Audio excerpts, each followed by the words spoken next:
Take a badly written fantasy soap opera, toss in some Tolkien member berries, rip off some recognizable scenes from other films, mix it all up, and vomit it out onto the viewers. And they're also clearly ripping off other things.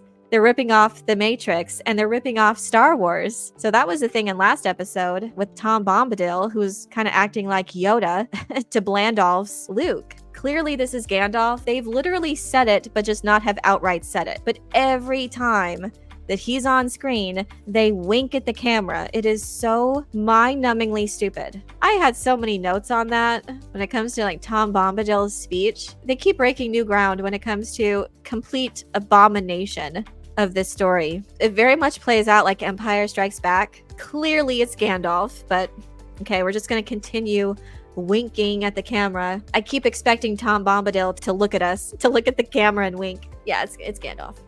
So he keeps having these visions. Gandalf sees that Nori's in trouble. He starts getting these visions, and very much like Luke was getting visions of Han and Leia in trouble and in pain and seeing the future. And Gandalf's saying that. He's saying that Nori's in trouble. I gotta like be strong enough or something to go help her or whatever. And it's such a travesty what they did in reestablishing the dialogue from The Lord of the Rings. He reverses it too. He twists it. He flips it, the line. Many that live deserve death. Some that die deserve life. I forget how he words it, but he twists it. And then he says, who are you to give it to them? So first of all, the whole context of the scene is completely twisted. He's wanting to save his friend, and Tom Bombadil's all like, well, who are you to do that? Who are you to go rescue your friends? That completely twists the intent behind those words. And it is not in keeping with the spirit of what Tolkien wrote at all.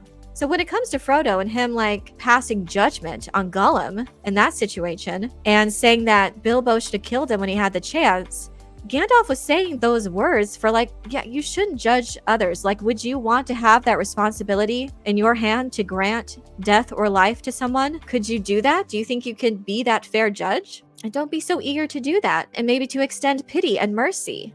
This is not that situation. He's wanting to do good, to save a life, which is what the whole like story is about. It is about doing good. You have the power to do good. Frodo had the power to withstand the temptation of the ring. So he did it. He went on this quest. And everyone else is to save Middle-earth. So what are we even doing? So you're passing this judgment. Well, who are you to like try to save someone? Oh, I had such a problem with that. It completely misrepresents the intent behind what Tolkien wrote. I hated that line. That line is about mercy, not about, people die, who cares?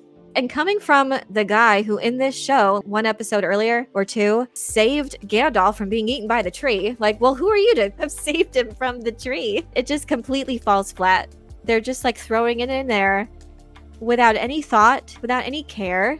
And again, just feels like malicious intent. They can't just let this story stand on its own, let the characters be what Tolkien wrote about, staying loyal to those character traits and his themes. No, they got to completely bastardize it, repurpose it. I had such a problem with that. Like, this is not Tolkienian at all. If you have the power to do good, then you should do that. There's some good in this world that's worth fighting for. Like, that's such a core theme. And to have you just throw it in there in this throwaway line, literally, oh, well, people die. Who are you to think you can save them? It's literally just what this show is in a nutshell. Some are rumored to, or they have heard rumors, I don't know, that we are going to find out Gandalf's, or not Gandalf, whatever, his identity, the stranger's identity. We're going to find that out in the finale. Even if he is Gandalf, which he is, but would the reveal of him being Gandalf, would that have been a good storyline? Okay, he's Gandalf, but you spent 2 seasons winking at it. That's not character development. That's not story. So if they finally do say it, which I'm skeptical over, I still feel like they're not going to say it, that they're just going to continue to be coy and wink and continue to do these little nods and references and lines. I think they're going to do everything but say it. I think people who like this show will be satisfied if Gandalf and Nori get intimate. I know who's going to be shipped for the next episode. Honestly, like, nothing's off the table anymore with Galadriel and Elrond now, so that wouldn't surprise me. I think we can all expect that. Someone's going to get shipped to someone. It's a rare technique called story not telling. Oh man. Most obvious twist ever. Shame, because I do like the actor's performance. It's such a shame because there are some, obviously the actors can only do so much with what they're given as far as dialogue, but I think Charlie Vickers as Sauron is doing a good job. I mean, this is what they want him to be portrayed as. I don't think you should have cast Charlie Vickers for this particular role as Anatar, because I think it's silly that he just changed his wig. And everyone's like on board with that, with his new identity. I don't know how that's going to work. Is he going to continue to be Charlie Vickers moving forward? Is he ever going to go to Numenor? I don't know, because they know him as Halbrand. I don't know what they're going to do. But yeah, he's doing a decent job, and I even think like the actor who plays Celebrimbor is doing a good job. I mean, that's just how they want him to act. And same thing with the stranger. I don't really like Tom Bombadil's performance. I'm sorry. It's just not Tom Bombadil. It's just some regular dude. Dude Badil. Just a regular dude that happens to have a blue coat. I don't know. But at least, at the very least, you gotta give him a name. It's ridiculous that people have had to refer to him as the stranger for 2 whole seasons. For them to withhold an actual name, why is his name a part of his story arc? I gotta find my name. Like, I have a name, I just need to find it. Why is that a thing? That's part of his story. I don't get it.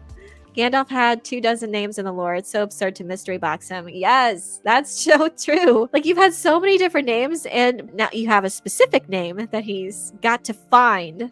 And I forget how he said it, that a name is not something that you're given. It's something you just already have. I forget what he said about it, but it's something like kind of ridiculous. And you're trying to pass it off as something epic or smart. Tom Bombadil is so weird in this, borderline creepy. Yeah, he is nothing like he is portrayed. I just like, what is the point? What is the point of taking him from the Lord of the Rings? It's not to say it's not conceivable for Tom Bombadil to be here at this particular location, this particular time. But why is that an excuse for not portraying him as he's written? This speaks to, okay, if you're not going to tell the story like Tolkien wrote it, why does that also mean that the characters he wrote are nothing like he wrote them? They don't have any of the character traits that they're known for. They don't have any of those. Why can't they just be how he wrote them with whatever story that you are trying to tell?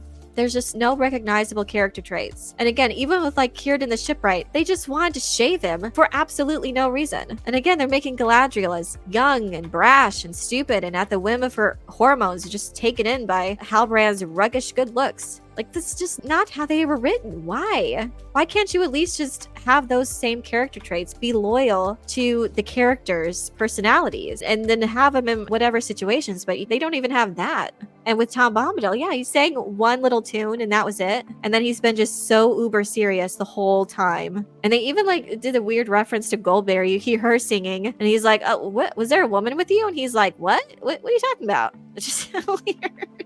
We can't show her. I don't know why. Is that not in the rights to depict Goldberry on screen? No? Can't have someone that hot? Tom Bombadil isn't jolly and singing. He talks like Forrest Gump. And it's funny because I say he's like Yoda, but he should have been how Yoda was initially when you first encounter him in Empire Strikes Back. He's so odd and quirky, and then he gets serious. But, you know, in that first time, he's like kind of funny. So at least you could have done that if you're trying to invoke Yoda, which they clearly were. But even Yoda was silly and quirky. But no, he's not even that. He's just so serious. And that's just not true to the character. And he's not whimsical. He's not jolly. He just sang one little song and that was it. And he sounds so serious. Just another excuse to shoehorn in a line people would recognize. And you know what?